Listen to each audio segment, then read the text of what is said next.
थियानशिया system की धुंधली रोशनी में वीर की सांसें तेज हो रही थीं। हवा में एक अजीब सा टेंशन था, जैसे कि पूरा एटमॉस्फेयर किसी बड़े एक्सप्लोजन का इंतजार कर रहा हो। लैंडो का ठंडा स्वर अभी भी उसके कानों में गूंज रहा था। 2 और वार। ये सिर्फ एक चुनौती नहीं थी, ये एक परीक्षा थी जो वीर की जिंदगी तय कर सकती थी। उसके दिल की धड़कन इतनी तेज थी कि वो अपनी चेस्ट में महसूस कर सकता था। वीर ने अपनी मुट्ठियां भींची। उसकी जेड स्किन केवल पहली टियर की थी, जबकि लैंडो हाफ डे फाइट था। ये डिफरेंस इतना बड़ा था कि नॉर्मल सर्कमस्टेंसेस में ये एक सुसाइड मिशन होता। फिर भी वो हार मानने वाला नहीं था। ये आदमी वाकई थोड़ा डरावना है, वीर ने मन में सोचा। अफसोस कि मेरी जेड स्किन केवल पहली टियर की है। अगर मैं भी उसकी तरह हाफ डे फाइट होता तो वो इतना घमंडी नहीं होता। उसकी आंखों में एक स्ट्रेंज डिटर्मिनेशन दिख रही थी, जो डेस्परेट सिचुएशंस में पैदा होती है। लेकिन अब पीछे हटने का समय नहीं था। वीर ने अपनी एनर्जी को कंसंट्रेट किया और वेव स्ट्राइक तैयार की।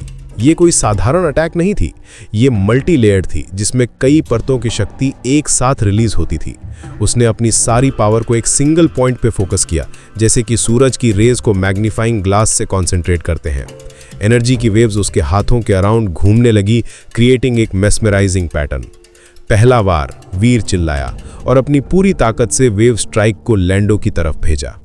एनर्जी की लहरें हवा को चीरती हुई लैंडो तक पहुंची। हवा में क्रैकलिंग साउंड्स आने लगी, जैसे कि इलेक्ट्रिसिटी के वायर्स में शॉर्ट सर्किट हो रहा हो। धमाका इतना जोरदार था कि आसपास की जमीन हिल गई। पत्थर के छोटे पीसेस हवा में उड़ने लगे और डस्ट का एक थिक क्लाउड बन गया।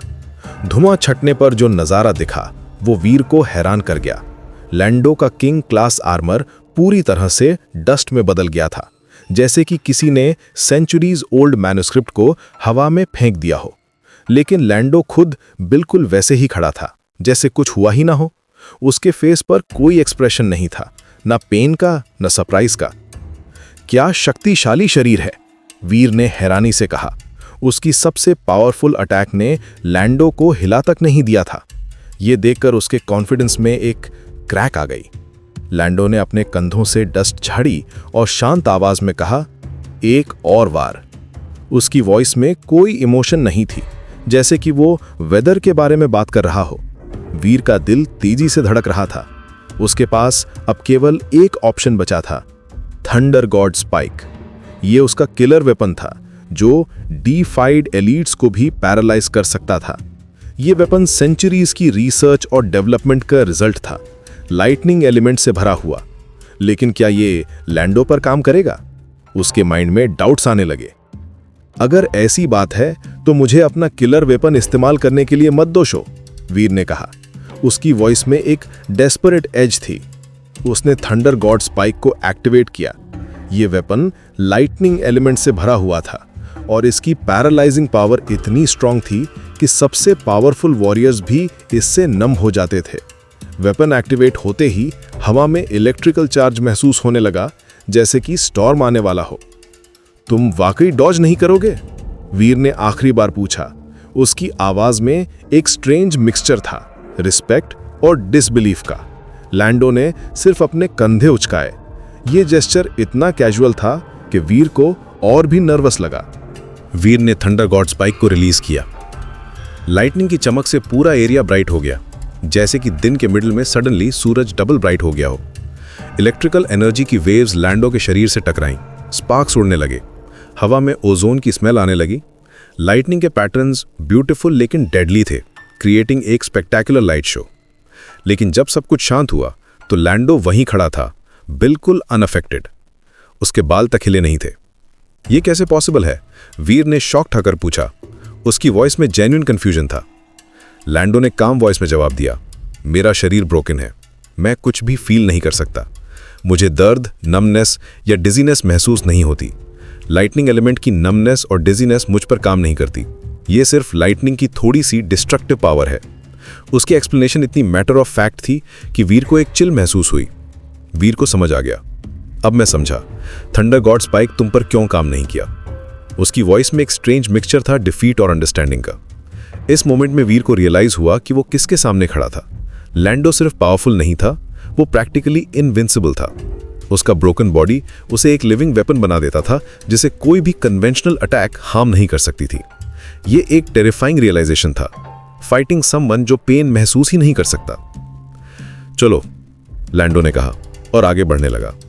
वीर एक मोमेंट के लिए कंफ्यूज रहा। क्या लैंडो से साथ ले जा रहा था?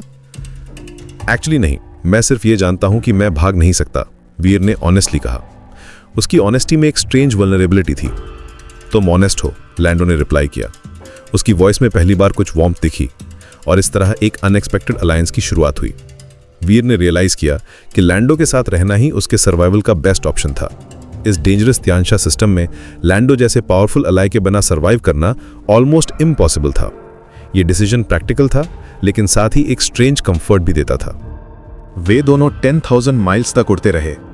वीर को लैंडो की स्पीड के साथ मैच करना मुश्किल हो रहा था। हवा उनके फेसेस को कट कर रही थी और लैंडस्केप नीचे ब्लर हो रहा था। लैंडो, तुम इतनी तेजी से क्यों चल रहे हो? जल्दी करो और उन्हें हटा दो, सिर्फ उन्हें देखना ही मुझे परेशान कर देता है, वीर ने कहा। अचानक आसमान में शैडोज दिखाई दी। 100 किंग्स का एक ग्रुप उनकी तरफ आ रहा था। उनकी फॉर्मेशन परफेक्ट थी, जैसे कि मिलिट्री ऑपरेशन हो। उनके लीडर की आंखों में ग्रीड चमक रही थी।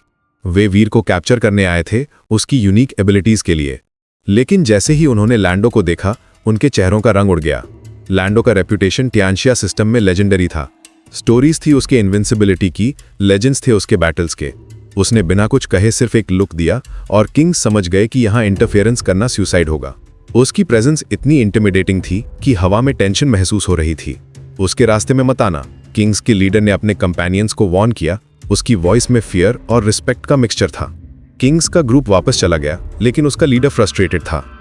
लैंडो कितना भी स्ट्रांग हो, वो डिफाइड एलीट से स्ट्रॉन्गर नहीं हो सकता। त्यानशिया सिस्टम में आए एलीट्स में से कुछ लैंडो जितने ही फेमस हैं। हमें ये न्यूज़ स्प्रेड करनी चाहिए, शायद हम इस सिचुएशन का एडवांटेज उठा सके।